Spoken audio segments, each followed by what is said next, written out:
আমরা এখনকার যে বাস্তবতা দেখি, যেটা সবাই বলছিলেন যে শ্রমিকরা আসলেই আয় দিয়ে জীবন চালাতে পারছেন, এবং অবাক করার বিষয় হচ্ছে যেহেতু আপনারা তরুণদেরকে প্রতিনিধিত্ব করেন জাতীয় নাগরিক পার্টি থেকে, তরুণরাও কিন্তু এখন যারা জব মার্কেটে জয়েন করছে তারাও একই কথা বলছে যে তারা যেই আর্নিংটা করছে, তাদের যে উপার্জন, সেটা আসলে তাদের জন্য যথেষ্ট না। আপনারা এই সমস্যাটাকে কিভাবে ডিফাইন করেন এক, এবং যেহেতু আপনারা নতুন ধ্যান ধারণা নিয়ে আসার কথা বলেন, আপনারা সমাধানের ক্ষেত্রে কোনো নতুনত্ব দেখছেন কিনা? ধন্যবাদ আপনার প্রশ্নের জন্য। যমুনা টিভি ও ডেমোক্রেসি ইন্টারন্যাশনালের যৌথ আয়োজনে আজকে যে প্রোগ্রাম, এটা খুবই জরুরি, এবং আজকে এই সময়টায় আসলে পলিটিক্যাল পার্টিগুলো নানান ধরনের মতামত দিবে এবং ওয়াদা ব্যক্ত করবে। পলিটিশিয়ানদের জন্য সবচেয়ে বেশি যেটা জরুরি সেটা হচ্ছে ওয়াদা দিয়ে ওয়াদা ভঙ্গ না করা। যদি এখানে নানান ধরনের বক্তব্য দেওয়া হবে, যদি কেউ সেটা ফুলফিল করতে না পারে এবং সেটার কারণ উল্লেখ করতে না পারে, পরবর্তীতে তারা রাজনীতিবিদ হিসেবে আর নিজেদেরকে ফিল্ডে রাখতে পারবে না। এই ধরনের একটা মনোভাব নিয়ে রাজনীতিতে আসতে হবে, আর পরবর্তীতে যারা নাগরিকবৃন্দ তাদেরকেও এটা অ্যাকাউন্টেবল করতে হবে। আমি কথা বলা শুরু করার আগে একজনের কথা একটু মনে করতে চাই। কিছুদিন আগে আপনারা দেখেছেন যে দীপু চন্দ্র দাস হত্যাকাণ্ড, এবং উনি পেশায় ছিলেন একজন পোশাক শ্রমিক, এবং তার হত্যাকাণ্ডের মধ্যে ধর্ম অবমাননাকে যতটুকু গুরুত্বের সহিত দেখানো হয়েছে, তার চেয়ে বেশি জরুরি ছিল তার পোশাক শ্রমিক আইডেন্টিটিটা। এবং আমি যতটুকু পত্রিকায় দেখলাম যে এইটাকে খুব গুরুত্বহীনভাবেই উল্লেখ করা হয়েছে যে তার যে জব যেখানে ছিল সেই কারখানার সাথে যে দেন দরবার, যেটা দর কষাকষি বলেন আপনারা, সেই দর কষাকষি মালিক পক্ষের সাথে উনি এক ধরনের ওই ফরম্যাটে উনি যুক্ত ছিলেন। সো এই যে হত্যাকাণ্ডের পিছনে আসলে সেটারও কোনো মদদ আছে কিনা, এই কারখানার যারা মালিক পক্ষ তাদের কোনো মদদ আছে কিনা, আমরা কিন্তু তদন্তে সেগুলো দেখতে পাইনি। কয়েকজন গ্রেফতার হয়েছে, কিন্তু এটার আসলে ভবিষ্যৎ কি আমরা জানি না।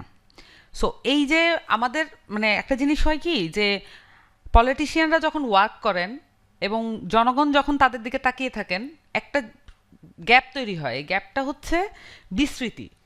যে বিষয়গুলো মনে রাখা প্রয়োজন সেই বিষয়গুলোকে আমরা মনে রাখতে পারছি না, বা জনগণও সেটা মনে রাখছে না। পলিটিশিয়ানদের বাগাড়ম্বর এবং পারফরমেন্সে সেটা অনেক সময় মানে চোখের আড়াল হয়ে যায়। আমি এখানে যাওয়ার আগে আপনি যেটা বলেছেন যে তরুণদের যে জায়গাটা, তরুণদের জায়গা অবশ্যই নতুনত্ব থাকবে, কিন্তু আমাদের অবশ্যই ব্যাক টু বেসিক্সে যাইতে হবে। যে আপনার এখানে পুঁজিকে আসলে, আমাদের পুঁজিবাদী যে সোসাইটি আমরা বলতেছি, এটাকে আসলে পুঁজিবাদী কিনা, বা এবং এই পুঁজিবাদী সোসাইটির মূল সুরটা কি, যেটা আমি বুঝি এটা হচ্ছে একটা কনজিউমারিস্ট সোসাইটি, আপনার গ্রাহক ভিত্তিক এবং চাহিদা ভিত্তিক। এখানে আমরা যেটা দেখেছি যে আমাদের একদম অর্থনীতির মূলে যেটা আছে, যে দাম এবং মূল্য, এই দুইটার মধ্যে কিন্তু একটা তফাৎ থাকার কথা। এই তফাৎটাকে যেটা ব্যাখ্যা করে অর্থনীতিবিদরা, যেটা ব্যাখ্যা করে, এবং এখানে অবশ্যই মার্কসকে আপনাকে মার্কসের জায়গা থেকে এটাকে দেখতে হবে। আর কোনো মানে অল্টারনেটিভ অপশন নাই। যাই এসেছে ওই সময় থেকেই, মানে ওই মার্কসবাদ থেকেই আসলে অর্থনীতির এই শ্রমিকদের জায়গাগুলো দেখা হয়েছে। সো মূল্য এবং দামের মধ্যে পার্থক্যটা এটা খুবই জরুরি, কারণ মূল্যটা হচ্ছে আপনার শ্রমের সামাজিকভাবে প্রয়োজনীয় যে আহ, দাম, সেটা হচ্ছে মূল্য। আর দাম বলতে প্রাইসটা হচ্ছে যে যেটা আসলে ব্যয় করা যায়, এবং সেটা হচ্ছে চাহিদা এবং যোগান, যে কথাটা আসছিল, যে চাহিদা এবং যোগানের ভিত্তিতে সেটা বাজার অনুযায়ী উঠানামা করে। এটার সাথে যৌক্তিকতা এবং হচ্ছে শ্রমিকের প্রয়োজনীয়তা, শ্রমের মর্যাদার কোনো সম্পর্ক নাই। সো এইটা আমাদেরকে ক্লিয়ারলি মানে এই বেসিকে আসলে যেতে হবে।